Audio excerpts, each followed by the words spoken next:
Ce n'est pas toutes les personnes qui sont autour de vous qui veulent votre épanouissement. Alors faites attention aux gens à qui vous racontez ce qui se passe dans votre relation. Bonjour les amis, j'espère que vous allez bien. Je suis ravi de vous retrouver comme toujours dans une nouvelle vidéo. Nous parlons et encore couple aujourd'hui. Si c'est la première fois, abonnez-vous, cliquez sur la cloche de notification. Comme ça, vous êtes sûr que chaque vidéo que je mets en ligne, vous allez en être informé. Et ensuite, allez en dessous de cette vidéo, dans le lien de description, il y a plusieurs liens qui mènent vers des propositions que je vous fais gracieusement, gratuitement, que je partage avec vous pour pouvoir vous aider à différents aspects de votre vie. Si vous courez à la moindre chose, au moindre partage avec votre partenaire, avec votre chéri, homme ou femme, pour raconter à vos copines ou à vos amis tout ce qui se passe dans votre relation, vous exposez également l'autre avec qui vous êtes au regard d'une personne extérieure qui n'est en général n'est même pas la personne qui lui est proche. C'est-à-dire que vous avez une amie qui vous est très proche et du coup tout ce que vous vivez dans votre relation, vous racontez à cette amie-là. Faisant cela, vous exposez votre relation. C'est inviter une troisième personne dans cette relation qui un jour pourrait semer le trouble dans cette relation-là. Faites attention aux gens avec qui vous partagez ce que vous vivez. Si la personne avec qui vous êtes a de la valeur à vos yeux, compte pour vous, est précieuse pour vous, on ne préserve pas quelque chose qui est précieux comme quelque chose qui est accessible à tous. Ça veut dire qu'il y a des choses qui se passent entre vous qui doivent absolument rester entre vous. À partir du moment où vous avez décidé de cheminer ensemble, il y a des choses qui se passent entre vous, ça doit rester entre vous. Certaines choses que vous vous dites doivent rester entre vous. Certains secrets que vous partagez, certaines confidences que vous faites doivent rester entre vous. Votre intimité, ça c'est sacré, ça reste entre vous.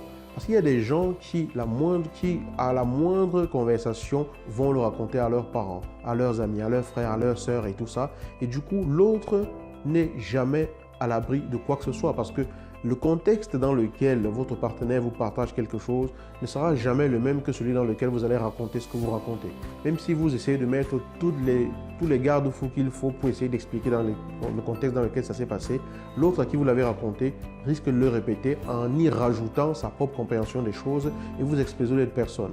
Lorsque ta femme, ta partenaire, ta conjointe, ton mari, ton conjoint, ton partenaire te confie quelque chose, garde-le pour toi. Il s'agit de vous, il s'agit de vous deux. Les gens autour de vous, même si ces gens-là sont bienveillants aujourd'hui, n'ont pas besoin de savoir tout ce qui se passe. Lorsque vous partagez quelque chose à deux, il est vraiment important que vous sachiez la limite entre ce que vous pouvez partager avec l'extérieur et ce qui doit rester entre vous. Parce que l'autre est précieux. Une pierre précieuse, on ne l'expose pas. N'expose jamais ton partenaire aux yeux des autres. N'expose jamais ton partenaire aux critiques des autres et ce qui se passe entre vous reste entre vous. Bien sûr, il y a des bémols par rapport à ce que je dis, mais à partir du moment où vous partagez un chemin avec une personne, accordez toujours à cette personne la confiance qu'elle mérite parce que la confiance dans une relation, elle est capitale. À partir du moment où vous vous ouvrez à ce que d'autres personnes racontent, que vous y croyez et que vous commencez à interroger, à questionner, à être le policier derrière votre partenaire par rapport à cela, là, vous avez amené un intrus dans le couple. Là, vous avez invité une troisième personne dans le couple et là, ça risque de faire mal. Ça risque de créer de la distance. Ça risque de créer de la suspicion.